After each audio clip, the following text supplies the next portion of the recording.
Oui. Merci. Est-ce que Neb, tu avais une Merci beaucoup. question ou... Merci. Merci, Mélo. Neb, tu avais une question peut-être aussi? Bah, oui, Une juste une réaction? petite question. J'aimerais savoir comment vous voyez le futur. Est-ce que vous pensez que justement l'islam va s'essouffler avec le temps ou est-ce qu'il va se renforcer avec le temps? Parce que là, on voit C'est qu'il y Madame a Florence Bergeau-Blackler et pas Madame Irma. Hein. Non, mais je comprends votre question et c'est une question que je me pose aussi. C'est comment tout cela va finir, où est-ce qu'on va et c'est une question parfaitement légitime. Alors là, ça dépend de vous en partie, les apostats, les ex. Ça dépend vraiment. Et vous avez la clé en fait. Vous et puis peut-être ceux qui sont restés musulmans mais qui ont compris qu'il fallait prendre distance avec cette idéologie. Elle est chez vous la clé. Après, ça va dépendre de si on va vous aider ou pas dans ce sens-là, mais de toute façon, ne croyez pas qu'on va vous aider. Enfin, ne comptez pas trop sur cette aide, malheureusement, parce que tout simplement, non pas que les non-musulmans soient hostiles, mais c'est qu'ils ne comprennent pas et qu'on ne leur explique pas. Donc, vous ne serez pas aidé très activement, on peut dire, mais vous pouvez demander cette aide, vous pouvez apparaître et dire, apparaître publiquement, faire des tribunes, vous mobiliser et dire mais non, nous existons de telle ou telle manière, nous voulons ceci, nous voulons ceci. Et là, vous allez forcément attirer des gens qui sont, enfin, le public, qui vous seront favorables et qui verront chez vous la possibilité d'en sortir. Donc, ça dépend beaucoup de vous. Alors, au pire des scénarios, ce sera la guerre civile. Pour moi, ça fait aucun doute que ce qui s'est passé le 7 octobre, on l'aura aussi ici en Europe, parce que ces gens-là sont d'une violence fanatique qu'il est difficile que vous comprenez peut-être, mais enfin, pour moi, c'est juste, c'est incroyable. Quand j'en parle avec Fadila Maroufi, avec qui je fais le café laïque, qui connaît très très bien ces milieux-là, elle me dit, mais Florence, tu n'imagines pas, c'est normal, cette violence, elle est intrafamiliale. Il y a des choses dans les familles qu'elle connaît ici à Bruxelles. Là, je suis à Bruxelles. Elle me dit, mais cette violence-là, elle existe. Elle est de nature extrêmement violente.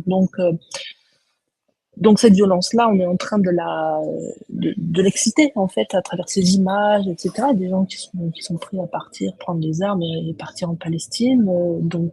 S'ils ne peuvent pas partir, eh bien ils se retourneront vers les mécréants ici. Donc oui, il y a des dangers de guerre civile, peut-être par petits spots comme ça, des gens qui passent à l'acte comme ceux qui ont assassiné Dominique Bernard ou Samuel Paty. Il y en aura aussi de plus en plus parce que là, on est sur un temps un peu plus long de l'endoctrinement.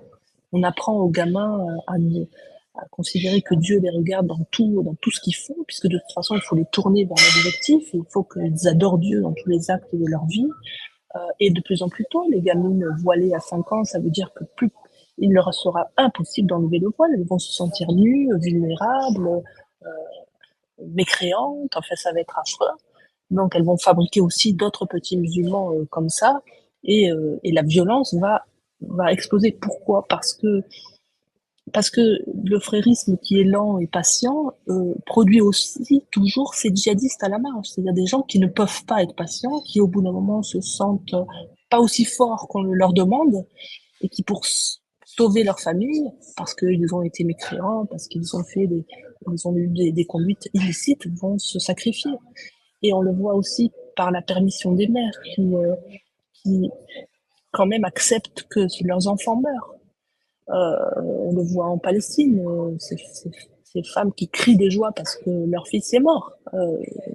C'est terrifiant, mais ça arrivera ici. Si, voilà, si on ne réagit pas. Quand même cette possibilité de dire et de voir en face ce qui se passe, de le dire, de le partager et de l'éviter. C'est pour ça qu'on multiplie de notre côté les initiatives et les canaux d'expression. Vous faites bien.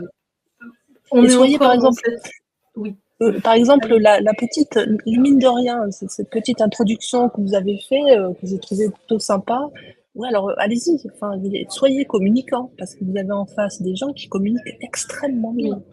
Clairement, Donc, clairement. si vous maîtrisez vous êtes suffisamment nombreux en réalité pour avoir beaucoup de compétences, pour peut-être aussi lever des fonds et utiliser cette communication, il la faut.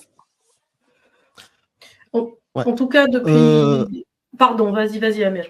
Non, j'allais juste dire, oui, pour l'instant, lever des fonds, je ne sais pas, j'aimerais bien, ça serait une bonne chose.